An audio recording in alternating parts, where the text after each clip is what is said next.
మా ఊర్లో aided school 7వ తరగతి వరకు ఉందండి. 240 మంది పిల్లలు ఉన్నారు. వర్షం వస్తే పాఠశాల నడపడానికి లేదు, పడిపోయే పెంకిటిల్లు ఇబ్బందిగా ఉంది అని వచ్చారు. వచ్చి వారు మీరేమన్నా స్కూల్ కట్టి పెడతారేమోనని వచ్చాం సార్ అని అన్నారు. నేనేమన్నానంటే,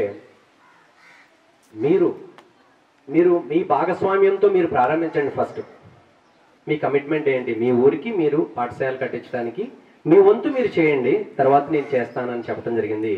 అలా వారు 1.5 లక్షలు ఖర్చు పెట్టి ఫౌండేషన్ వేసిన తర్వాత మళ్ళీ నన్ను పిలిస్తే మళ్ళీ ఆ ఊరు వెళ్ళడం జరిగింది. మనం ఒక 13-14 లక్షల రూపాయలు ఖర్చు పెట్టి ఆ పాఠశాల నిర్మాణాన్ని పూర్తి చేసి పాఠశాల నిర్వహణ వారికి అప్పచెప్పాం.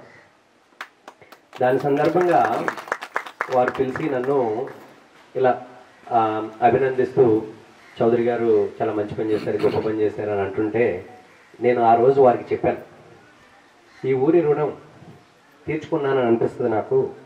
ఎందుకనంటే నేను స్కూల్లో చదువుకున్నప్పుడు ఈ ఊరు నుంచి వచ్చిన పిల్లల సైకిల్ తీసుకునే నేను మా ఇంటికి వెళ్తూ ఉండేవాడిని. ఆ రోజుల్లో సైకిల్ లగ్జరీ నాకు. సో అంటే మనము ఒక రైతు కుటుంబం నుంచి వచ్చినప్పుడు, ఒక మధ్యతరగతి కుటుంబం నుంచి వచ్చినప్పుడు మనకి రూపాయి విలువ, బంధం విలువ, మనుషుల విలువ బాగా తెలుస్తుంది. అలా ఆ వాతావరణంలో మనం పెరుగుతాం. కాబట్టి ఆ విలువల్ని మనం నిలబెట్టుకోవడానికి, మనం ఎక్కడి నుంచి వచ్చాము అని మన రూట్స్ని గుర్తుపెట్టుకోవడానికి మనం ఒక ప్రయత్నం చేస్తే చాలు, మనం మంచి వ్యక్తిగా సమాజమే మనని తీర్చిదిద్దుతూ ఉంటుంది.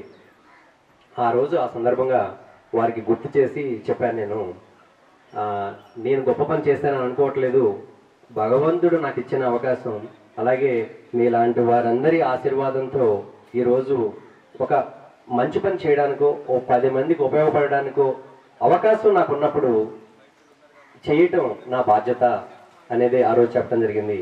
ఈ సందర్భంగా ఎందుకు చెప్పానంటే, ఈ కుట్టు మిషన్ విలువ పరంగా చూస్తే కొన్ని వేల రూపాయలు మాత్రమే, కానీ నా హృదయంలో చాలా విలువైన వస్తువు ఎవరికి ఇస్తున్నాము అనే దాన్ని బట్టి.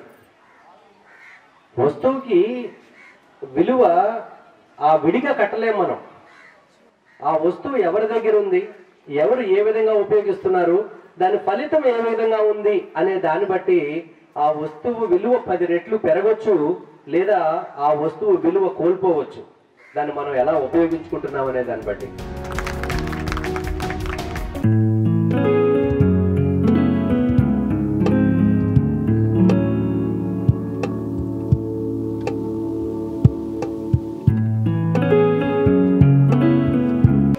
చౌదరి గారు ఈ తపన ఫౌండేషన్ తరఫున ఈ కుట్టు మిషన్ శిక్షణ శిబిరాన్ని ప్రారంభించి మా మహిళలకు అందరికీ చాలా సహాయం చేశారండి. సార్ అంతకు ముందు ఫ్లెక్సీలో చూడటమే కానీ మేము డైరెక్ట్గా ఎప్పుడు చూస్తామా అనుకునేవాళ్ళం. సార్ గురించి నాది తణుకండి స్వస్థలం, నాకు తెలుసు. ఆయన ముఖాముఖి చూడకముందే మా వాళ్ళందరి ద్వారా నాకు తెలుసు అండి ఆయన చేసే ఒక మంచి పనుల గురించి, వాటి గురించి.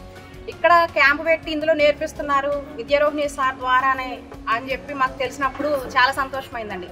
మేము ఇక్కడికి వచ్చి చాలా బాగా నేర్చుకున్నామండి. ఈ క్యాంప్ ద్వారా ఉచిత కుట్టు శిక్షణా శిబిరంలో నేర్చుకున్నాము. మాకందరికీ కూడా ఇందులో మాకు అవసరమైన వాళ్ళని కొంతమందిని సెలెక్ట్ చేసుకుని సార్ ఆర్థిక పరిస్థితి బాగోలేని మహిళలకు కూడా ఈ కుట్టు మిషన్లు ఉచితంగా అందజేశారు. దీని ద్వారా మా కాళ్ళ మీద మేము నిలబడడానికి సార్ మాకు ఒక చాలా పెద్ద హెల్ప్ చేశారండి. దాని గురించి ఈ కుట్టు మిషన్ శిక్షణ శిబిరం తరపున ప్రతి ఒక్క స్త్రీ నుంచి కూడా నేను సార్కి మనస్ఫూర్తిగా ధన్యవాదాలు తెలుసుకుంటానండి. ఆయన బాగుండాలని కోరుకోమని చెప్పారు ఇందాక, అది మా స్వార్థం సార్, మీరు కాదు. ఎందుకంటే మీరు బాగుంటే మేము బాగుంటాం అనేది మా స్వార్థం. కాబట్టి మీరు నిండు 100 ఏళ్ళు చాలా సంతోషంగా ఉండాలని, మాలాంటి వాళ్ళ కోసం బాగుండాలని స్వార్థంతో మేము దేవుడికి ప్రేయర్ చేస్తాం సార్.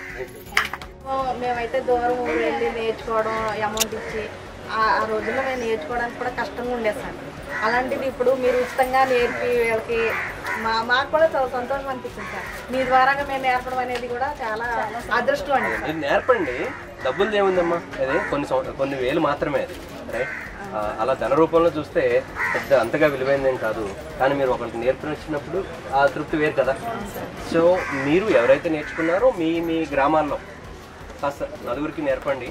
దానికి సంబంధించిన సహకారం ఏదన్నా ఉంటే కనుక ఫౌండేషన్ నుంచి మనం తప్పకుండా అందిద్దాం. మీరు చేయగలిగింది అది. అవును సార్, మీ పేరు మాత్రం మేము నిలబడతాం సార్.